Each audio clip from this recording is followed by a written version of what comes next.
سنو اور دل کے کانوں سے سنو، اور خاص طور پر میری بہنوں اور بچیوں خاص طور پر سنو، یہ باعزید بستامی اتنے بلند مقام تک کیسے پہنچے؟ ان کے باپ کا بچپن میں انتقال ہو گیا تھا، یہ یتیم ہو گئے تھے، ان کی ماں بیوہ ہو گئی تھی، اور ماں نے بیوہ ہو جانے کی وجہ سے لوگوں کے گھروں میں کام کاج کر کے اپنا اور اپنے یتیم بچے کا پیٹ پالنا شروع کیا تھا۔ جب بچہ بڑا ہونے لگا تو یہ ماں ڈرنے لگی کہ اب میرا بچہ بڑا ہو رہا ہے، گلیوں میں کھیل رہا ہے، یہ غلط سنت لڑکوں کا ساتھ ہوگا، میرا بچہ بگڑ جائے گا، میں کیا کروں؟ لوگوں سے مشورہ کیا، لوگوں نے کہا کہ دیکھو ایک مدرسہ ہے، وہاں ایک بہت بڑے شیخ ہیں، وہاں جو بچے پڑھتے ہیں وہ بچے اللہ کے ولی بن جاتے ہیں۔ ہمارا مشورہ یہ ہے کہ اگر تمہاری یہ تمنا ہے تو تم وہاں اس بچے کو پہنچا دو۔ بیوہ ماں اپنے یتیم بچے کو لے کر پتہ پوچھتے پوچھتے اس مدرسے میں پہنچ گئی، وہاں جا کر ان بزرگ سے ملاقات کی، سلام کیا، تعارف کرایا، حضرت میں غریب بیوہ عورت ہوں، مزدوری کر کے لوگوں کے گھروں میں کام کر کے اپنا اور اپنے یتیم بچے کا پیٹ پالتی ہوں، اس یتیم بچے کو ساتھ میں لائی ہوں، یہ گلیوں میں کھیلنے لگا،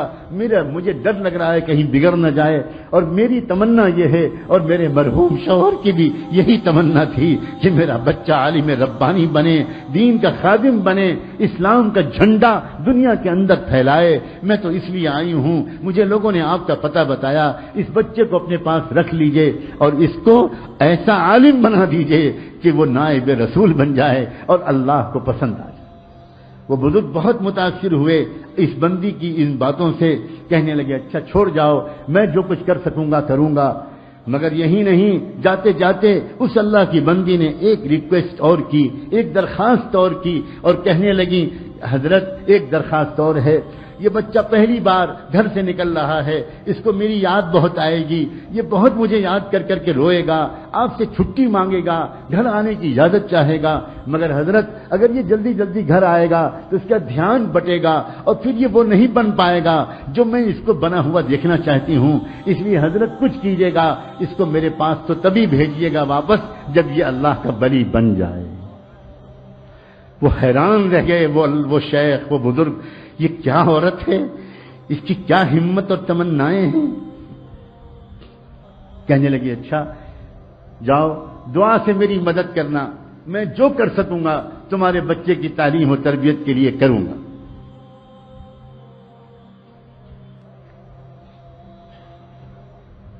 چلی گئی چھوڑ کر،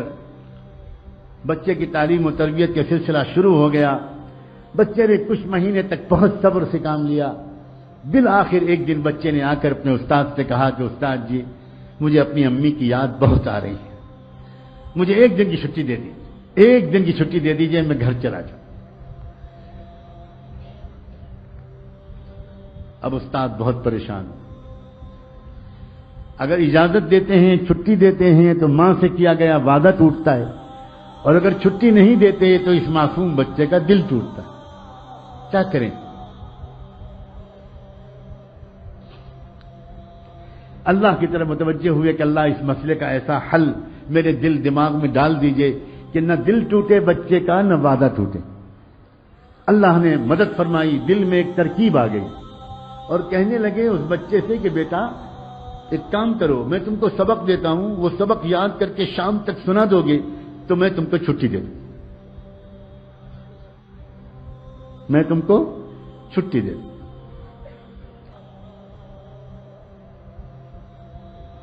بچہ خوش ہو گیا، جی استاد جی مجھے سبق دے دیجیے۔ استاد نے سبق دیا اور جان بوجھ کر اتنا سبق دے دیا کہ وہ شام تک یاد ہی نہ ہو پائے۔ ماں سے وعدہ کر چکے تھے، اب جو سبق دیا بچہ سبق لے کے خوش خوش اندر گیا، اب جو اس نے پورے سبق کو دیکھا تو وہ سمجھ گیا کہ یہ شام تک یاد نہیں ہو سکتا، اب میں کیا کروں؟ کیا استاد کے پاس دوبارہ جا کر درخواست کروں کہ سبق کم کر دیجئے؟ سوچنے لگا یہ تو بے ادبی ہو جائے گی، استاد کا فیصلہ نہیں بدلا جاتا، کچھ اور کیا جاتا ہے، کیا کروں؟ گھر جانے کا دل جتنا چاہ رہا ہے، میں اپنے استاد جی کو کیسے بتاؤں؟ وہ تو سمجھتے ہیں کہ میں رات میں تکیے پر رکھ کے سر رکھ کے سو جاتا ہوں، حالانکہ میں کتنی دیر تک منہ چھپا کر روتا رہتا ہوں اپنی امی کی یاد میں یہ میں استاد جی کو کیسے بتاؤں؟ ایک ترکیب ذہن میں آئی، اس نے کتاب کو ادب کے ساتھ رحل پر رکھا اور اللہ سے اب دعا کرنی شروع کی۔ اللہ، اپنے ننھے منھے ہاتھ اٹھائے اور کہنا شروع کیا، اللہ بچپن سے امی یہی کہتی ہیں، یہی کہتی چلی آ رہی تھیں کہ آپ سب کچھ کر سکتے ہیں، آپ کی قدرت سب کچھ ہے، اور استاد کی روزانہ یہی بات سکھاتے ہیں۔ اللہ آج مجھ یتیم بچے کی دعا قبول کر کے اپنی قدرت کو استعمال کر لیجئے، اللہ شام تک یہ سبق یاد کروا دیجئے، اللہ آپ کو آپ کی قدرت کا واسطہ، اللہ آپ جانتے ہیں میں اپنی امی کی یاد میں کتنا تڑپ رہا ہوں، اللہ میرے ٹوٹے دل کو سکون دے دیجئے۔ میرے ابو ہے زندہ ہوتے تو وہ کبھی کبھی آ جاتے، میں ان کو دیکھ لیتا، تسلی ہو جاتی، اب تو وہ بھی نہیں ہے، اور بچوں کے تو اماں ابا آ جاتے ہیں، اللہ میں اکیلا یہاں پڑا ہوں، آپ رحم کر دیجئے۔ میں استاد کے پاس جا کر بے ادبی کا گناہ تو نہیں کرنا چاہتا، لیکن یہ سبق مجھے شام تک یاد دلا دیجئے۔ اللہ آپ تو سورج تو پیدا کرنے والے، آپ تو چاند تو پیدا کرنے والے، آپ تو سورہ رحمان تو اتارنے والے، اتنی قدرت والے، اور آپ اس کے بعد اللہ کر دیجئے، یہ کر دیجئے، اور خوب دعا مانگ کے یقین کے ساتھ کہ اللہ نے میری دعا قبول کر لی ہوگی، سبق یاد کرنے بیٹھا، اور سچا واقعہ ہے تاریخ کا کہ شام تک اس کو پورا سبق یاد ہو گیا۔ اب وہ پہنچا اپنے استاد کے پاس، استاد جی سبق سن لیجئے۔ استاد کو یقین تھا، سوال ہی نہیں پیدا ہوتا کہ پورا سبق یاد ہو جائے۔ سناؤ بیٹا سناؤ۔ اب جو بچے نے سبق سنانا شروع کیا تو استاد حیران رہ گئے، اس طرح اس نے پورا سبق سنا دیا کہ نہ کہیں بھولا نہ کہیں اٹکا۔ استاد سمجھ گئے اس بچے کا معاملہ کچھ خاص ہے، اب میں اس کو نہیں روک سکتا، میں تو وعدہ کر چکا ہوں، جاؤ بیٹا جاؤ۔ بچے نے استاد کے ہاتھ چومے، دعائیں لیں، اور اس کے بعد نکلا، اچھلتا کودتا ہنستا کھیلتا، خوب مسکراتا، گیت گاتا، اور اپنے گھر کی خیالوں میں، امی کی یادوں میں مگن گھر کی طرف روانہ ہو گیا۔ اس طرح جاؤں گا، ایسی آواز دوں گا، ایسے پکاروں گا، امی ڈھونڈے گی، میں چھپ جاؤں گا، پھر پیچھے سے آ کے امی کو پکڑ لوں گا، اب مزہ آئے گا، پھر امی مجھے کھانا کھلائیں گی، پھر امی مجھے اپنے پاس سلائیں گی، کب سے امی کی خوشبو نہیں سونگی۔ انہی خیالوں میں ایک چھوٹا سا معصوم بچہ کس طرح گھومتا ہوا گیا ہوگا، آپ خود سوچو۔ گھر پہنچا، گھر کا دروازہ بند تھا، امی کوئی جواب نہیں ملا، امی دروازہ کھولیے، کوئی جواب نہیں ملا، زور سے اس نے پھر آواز دی، امی دروازہ کھولیے، تو اندر سے جواب ملا، کون ہے دروازے پر؟ من دق الباب۔ تو بچے نے باہر سے کہا، امی میں آپ کا بایزید ہوں، دروازہ کھولیے۔ تو اندر سے جواب آیا عجیب لہجے میں، کون بایزید؟ یہ والا میرا بایزید نہیں ہو سکتا، میرا بایزید تو تب آئے گا جب اللہ کا ولی بن جائے گا، میرا بایزید تو یہ نہیں ہو سکتا۔ بس بایزید بستانی، وہ بچہ وہیں پہ کھڑا روتا رہا روتا رہا روتا رہا، سمجھ گیا میری امی نہیں چاہتی کہ میں ابھی جاؤں، میرا دھیان بڑھ جائے گا، بہت دیر تک روتا رہا، پھر واپس آ گیا تھا ہنستا ہوا، واپس آیا روتا ہوا، آیا آ کر مدرسے پہنچا، استاد کے پاس پہنچا، سلام کیا، استاد حیران رہ گئے، بیٹا تم کیسے واپس آ گئے، کیا ہوا، خیریت تو ہے؟ اب جو بچے نے اپنی داستان سنانے کے لیے اپنا چہرہ اوپر اٹھایا تو استاد کی نظر پڑی، چہرہ آنسوؤں سے تر تھا، آنکھیں لال تھیں۔ کیا ہوا میرے بیٹے، کیا ہوا، کیا خیریت تو جلدی بتاؤ۔ بیٹے کو گود میں لے لیا، اپنے عمامے کے کنارے سے بچے کے چہرے کے آنسو پوچھے، کیا ہوا کیا؟ بچے نے کہا، استاد جی آپ نے چھٹی دے دی تھی، میں بہت خوش گیا، ہنستا کھیلتا، دروازہ بند ملا، کئی بار پکارنے کے بعد اندر سے جواب آیا، کون ہے دروازے پر؟ میں نے کہا، امی میں آپ کا بایزید ہوں، تو اندر سے جواب ملا، کون بایزید؟ یہ والا میرا بایزید نہیں ہو سکتا، وہ تو تب آئے گا جب وہ کچھ بن جائے گا۔ پھر کیا ہوا، میں وہیں کھڑا روتا رہا، بہت دیر روتا رہا، پھر واپس آ گیا۔ اب استاد جی میں گیا تھا کھیلتا ہنستا، آیا ہوں روتا ہوا۔ استاد بھی کمال کے استاد تھے، کہنے لگے، بیٹا ایک بات بتا دو، تم اپنی ماں سے ناراض ہو کر تو نہیں آئے ہو؟ بس بچے نے کہا، استاد جی میرا دل ٹوٹا بہت ہے، اور میری آنکھیں بہی بہت ہیں، میری آنکھیں بہی بہت ہیں، میں ناراض ہو کر تو نہیں آیا، لیکن میرا دل ٹوٹا بہت ہے۔ لیکن استاد جی اب تو میں آپ سے کہتا ہوں، میں آپ سے ہزار خوشامد کروں، مجھے چھٹی مت دیجیے گا، مجھے گھر نہیں بھیجیے گا، اور بس ایک بات کی آپ سے اور درخواست ہے، مجھے ویسا بنا دیجئے جیسا میری امی چاہتی ہیں، اور ایک اور درخواست ہے، یہ دعا کر دیجئے کہ میری امی بیمار رہنے لگی ہیں، بیوہ ہیں، گھروں میں کام کرتی ہیں، کہیں ان کی زندگی کا چراغ گل نہ ہو جائے، ان کی زندگی میں اتنی برکت ہو کہ وہ مجھے وہ بنا ہوا دیکھ تو لیں جو وہ مجھے بنانے کے لیے اتنی قربانیاں دے رہی ہیں۔ میری امی کی صحت کے لیے اور ان کی زندگی کے لیے دعا کرتے رہیے۔ استاد نے کہا بیٹا میں وعدہ کرتا ہوں میں روز دعا کروں گا۔ پھر بچے کی تعلیم و تربیت کا سلسلہ شروع ہو گیا۔ اے باپو اور میں ماؤں، اے بھائیوں اور اے بہنوں، دل کے کانوں سے سنو، اگلے 16 سال تک یہ بچہ بایزید اپنی ماں کے پاس نہیں گیا۔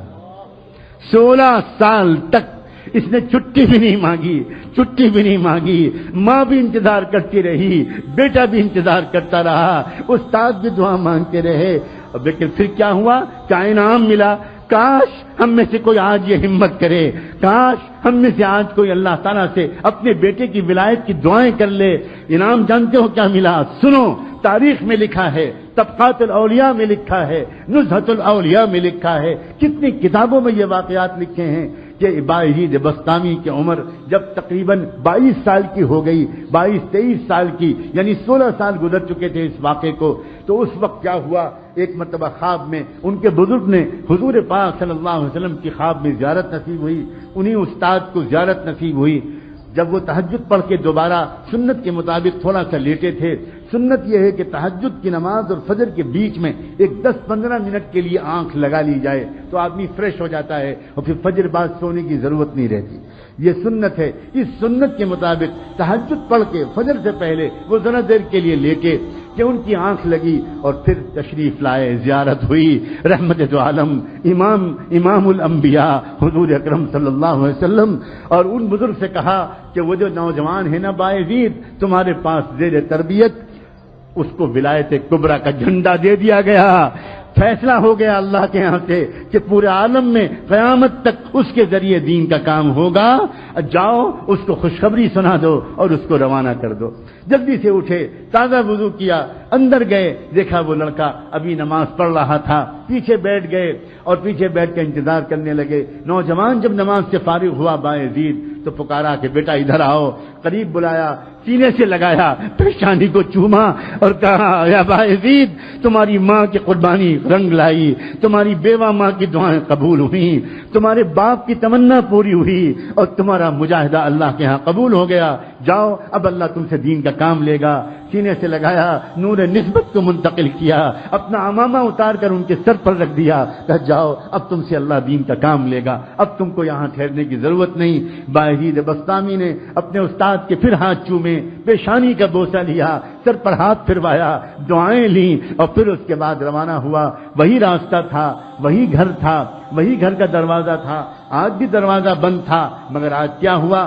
جیسے ہی پہنچے اور جا کر آواز دی امی، پہلے ہی دروازے آواز پر ماں دوڑی ہوئی آئی، دروازہ کھول دیا، سامنے نوجوان سنت کے لباس میں ملبوس، تقوی کی نور پیشانی سے پھوٹتا ہوا۔ ماں نے دیکھا آ گیا میرا بیٹا، آ گیا میرا لال، میرے جگر کا ٹکڑا آ گیا۔ بچے نے کہا جی امی میں آ گیا۔ ماں کے قدموں پر بچہ گرنے لگا، ماں نے جلدی سے بچے کو اٹھایا، تھاما، اپنے کلیجے سے لگایا، آؤ بیٹا آؤ، کب سے میں تیرے انتظار میں تھی، بستر پر بٹھایا اور کہا بیٹا تھوڑی دیر انتظار کر لو، میں ابھی گرم گرم کھانا تجھے کھلاؤں گی، مگر میں پہلے اپنے مالک کا شکر تو ادا کر لوں۔ پھٹا پرانا بوریا بچھایا اور اس پر ماں نے 2 رکعت نماز کی نیت باندھی اور اس کے بعد اللہ سے کہا اللہ مجھ بیوہ کا شکر قبول کر لیجئے، مجھ ٹوٹے دل والی کا شکر قبول کر لیجئے، آپ نے میری دعا قبول کر لی، میرے مرحوم شوہر کی تمنا کی لاج رکھ لی اور آپ نے میرے بیٹے کو کچھ بنا دیا۔ سلام ہو بایزید بسطامی پر، اور سلام ہو ان سے بھی زیادہ بایزید بسطامی کی ماں پر، اس عظیم والدہ پر، بیوہ عورت پر، اس کی ہمت پر، اس کے ارادے پر اور اس کی ان عظیم تمناؤں پر۔ عورتوں کی تمنائیں جب درست ہوتی ہیں تو امت کو باعزید بسطامی ملا کرتے ہیں، امام بخاری ملا کرتے ہیں، ابو حنیفہ و شافعی ملا کرتے ہیں، امام مالک ملا کرتے ہیں، عبد القادر جیلانی ملا کرتے ہیں، معین الدین چشتی ملا کرتے ہیں، مولانا محمد قاسم نانوتوی ملا کرتے ہیں، مولانا محمد الیاس اور مولانا رشید احمد گنگوئی ملا کرتے ہیں، اور نہ جانے کیسے کیسے عظیم اسلام کے سپوت ملا کرتے ہیں۔ اور جب عورتوں کی تمنائیں گندی ہو جاتی